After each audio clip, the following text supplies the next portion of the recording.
The gentleman from Florida is recognized for 5 minutes. Attorney General, you've told us that it's a dangerous conspiracy theory to allege that the Department of Justice is communicating with these state and local prosecutions against Trump. You can clear it all up for us right now. Will the Department of Justice provide to the committee all documents, all correspondence between the department and Alvin Bragg's office and Fani Willis's office and Letitia James's office?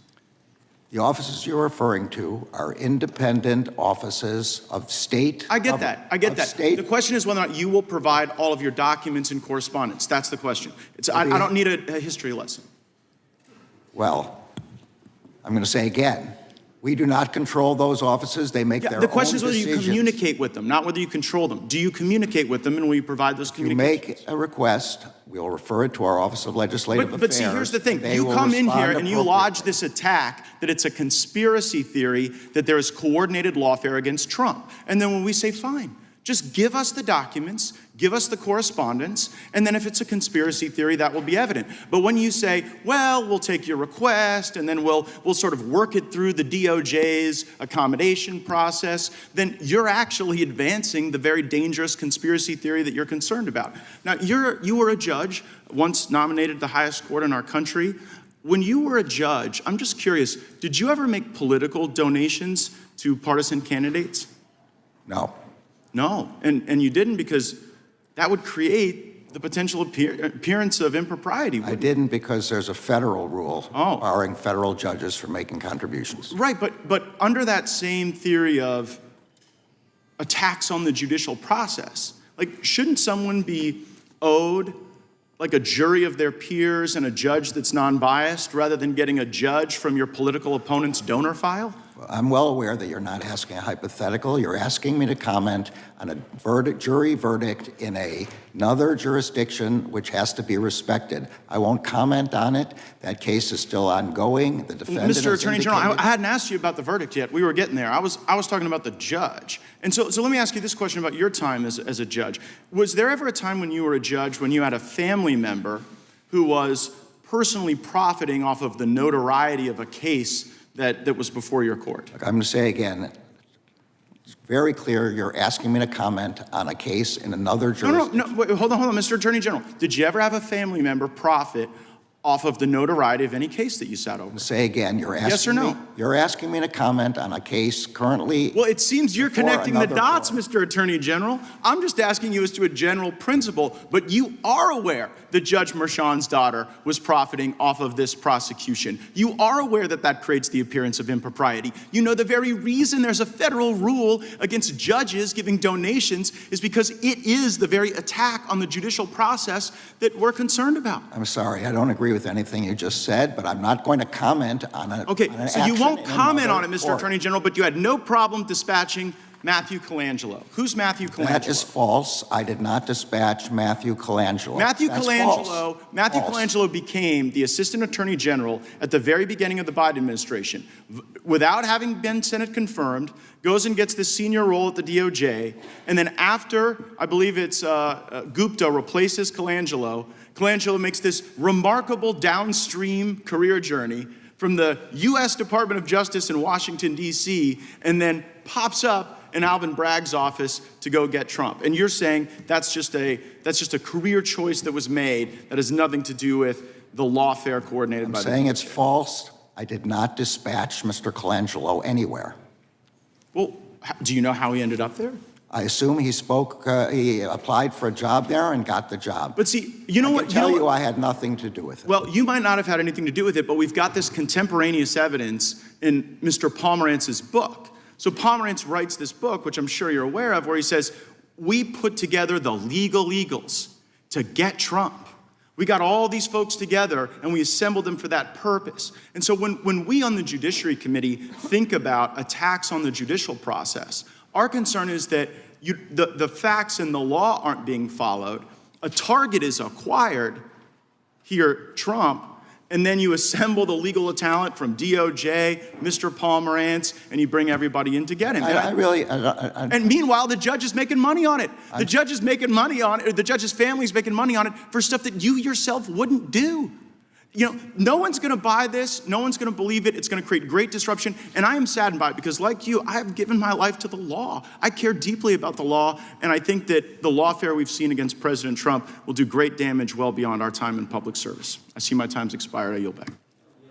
Ranking members recognized for 5 minutes. Thank you, Mr. Chairman. Mr. Attorney General, do you want to respond to anything in Mr. Gaetz's tirade?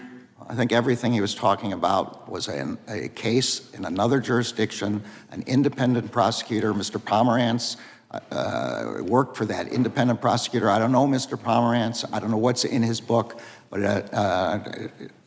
these are decisions made in another office independent of the Justice Department. Thank you, Mr. Attorney General. Last week, as we all know, a jury of his peers convicted former President Trump on 34 felony counts of falsifying business records of the first degree. The case was brought by the Manhattan DA, so it is a state case, not a federal case. I shouldn't have to ask you this, Mr. Attorney General, but since the majority seems to be confused, can you please explain the difference between a state case and a federal case? Yes, the Manhattan District Attorney has jurisdiction over cases involving New York state law, completely independent of the Justice Department, which has jurisdiction over cases involving federal law. We do not control the Manhattan District Attorney. Manhattan District Attorney does not report to us. The Manhattan District Attorney makes its own decisions about cases that he wants to bring under his state law. Thank you. My Republican colleagues seem to believe— The gentleman floor is recognized for 5 minutes. I guess I'm just wondering, Mr. Attorney General, has anyone at the department told President Biden to knock it off with Hunter? I mean, you guys are charging Hunter Biden on some crimes, investigating him on others. You've got the president bringing Hunter Biden around to state dinners. Has anyone told him to knock it off?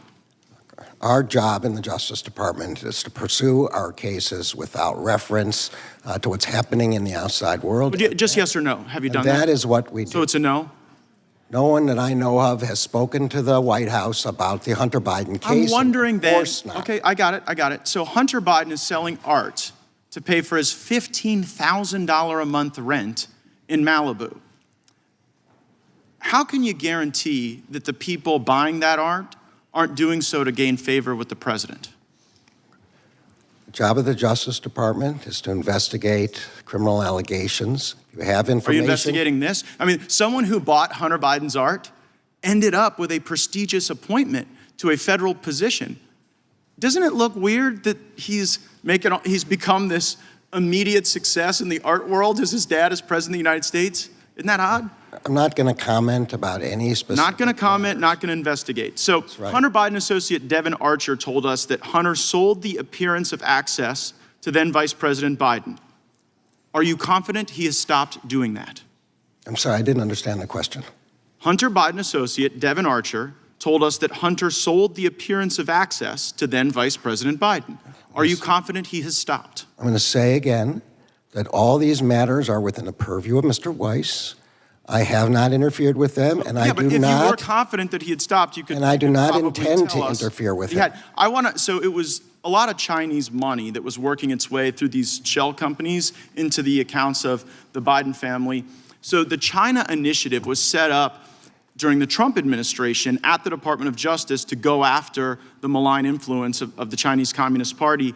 And the Biden Justice Department dissolved the China initiative. So I guess I'm wondering, does the department have any documents that would detail the basis for why you got rid of the China initiative that President Trump had set up? The Assistant Attorney General for the National Security Division gave a long speech which explained that. He has testified before Congress several times.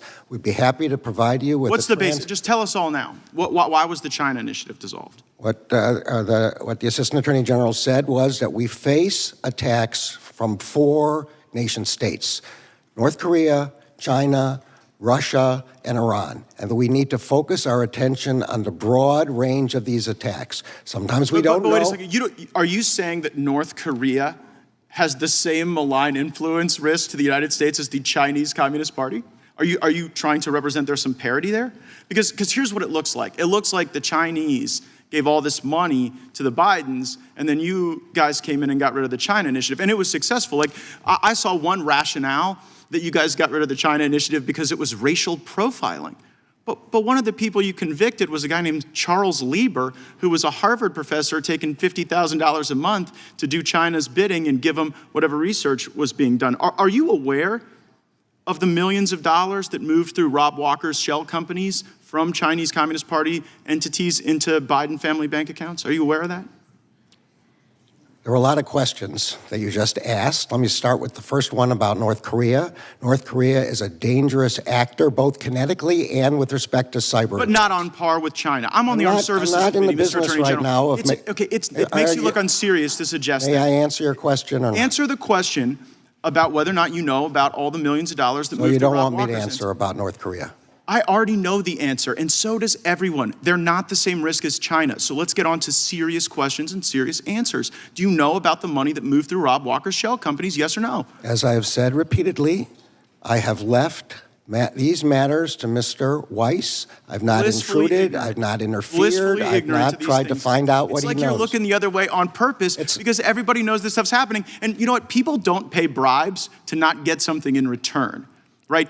The China initiative resulted in the convictions of a Harvard professor, of someone at Monsanto. So we were working against the Chinese. They paid the Bidens, and now you're sitting here telling me that North Korea is the big threat. I got to get to this one thing on January 6th. So did the FBI lose count of the number of paid informants on January 6th? Let me answer your question about China. I want you to answer China this is the question. I only most- get 5 minutes. You've already sort of, I think, you asked screwed me the a pooch on question China. you haven't So permitted. January 6th, did you lose count of the number of federal assets? Did you lose count and order an audit? Gentleman's time has expired.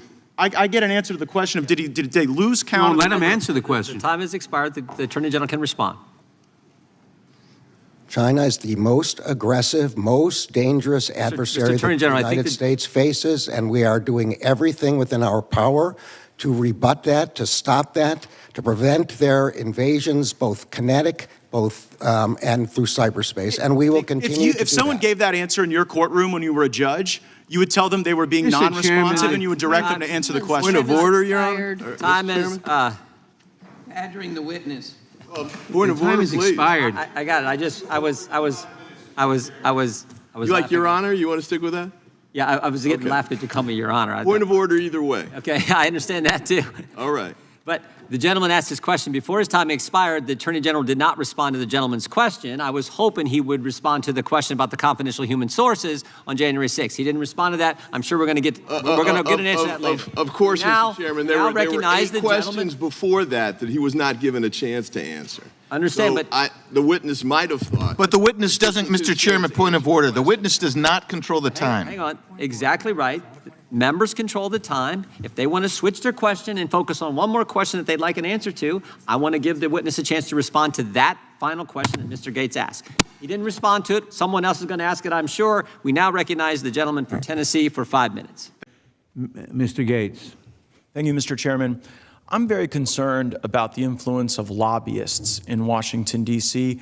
There's no prohibition against the Department of Justice hiring lobbyists to be prosecutors, is there? You mean former lobbyists, I hope? Yes, that's correct. Oh, there's no prohibition. And can you describe for us the specific vetting that the department does when professional influence peddlers are hired and given prosecuting authorities? Well, the hiring of assistant U.S. attorneys this is a career hire made in the different U.S. attorneys' offices. I mean for the Washington. I mean in Washington at DOJ, are there any special procedures that vet lobbying contracts or maybe who a lobbyist worked for before they're given prosecutorial authority? So again, I'm not sure what kind of person you're speaking with. If you're talking about line prosecutors, there is a background check. Everybody, I'm sure here is familiar with the SF-86, has to be filled out, includes all the people that you worked for. The same is true in Maine Justice. But there's no special review for lobbyists as opposed to people who've been engineers or had any other career. I don't know, but I don't believe there's a difference, but obviously lobbying may Let's ask raise about conflicts. political consultants. Political consultants are people who get paid to ensure that a candidate wins or loses an election, that a political movement is successful or unsuccessful. Is there any prohibition against hiring political consultants as prosecutors at the department? Again, I don't think that we're allowed to even look at people's politics. The question. No. It's not their politics. It's the profession of being a political consultant. There's no special vetting for them, I don't think that there's a specific prohibition. There is a requirement that once somebody becomes a prosecutor, just like when somebody becomes a judge, that they get rid of whatever preconceptions they had before and that they go forward under their new responsibilities and are subject to the ethics rules of their new responsibilities. We would hope that would be the case, Mr. Attorney General, but I tend to think that if people are in the influence peddling game or they're prosecutors, it can be kind of dangerous to mix those, to be an influence peddler for hire one day, to be a prosecutor the next, maybe to rotate back and forth among those careers. And it sounds like there's no special vetting for lobbyists or political consultants. Let me ask the question about partisan committee staff. We have partisan committee staff that you see here. Their job is to ensure that one party or another preserves or captures the majority, that legislative proposals are successful or not successful. No prohibition against the department hiring partisan committee staff as prosecutors, is there? As I understand it, every administration, including the one preceding this one, has hired people who have been committee staff. Yeah. I don't think there's a statutory limitation.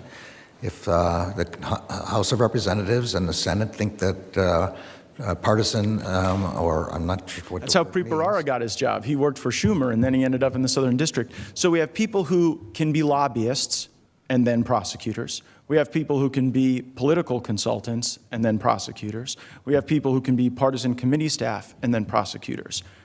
The public integrity section has jurisdiction over election integrity, correct?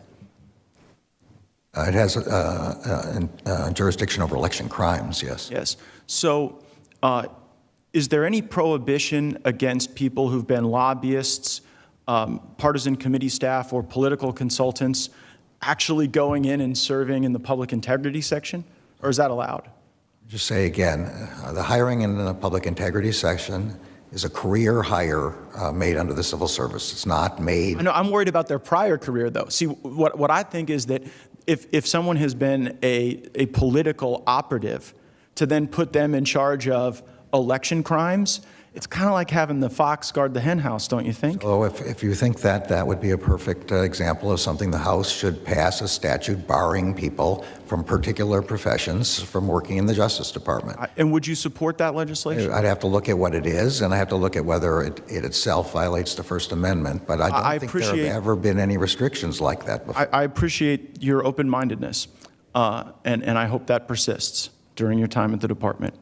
Would you provide the committee a list of lobbyists, former lobbyists, or just former political consultants who work in the public integrity section so that we might inform on the legislation that you've suggested we might consider?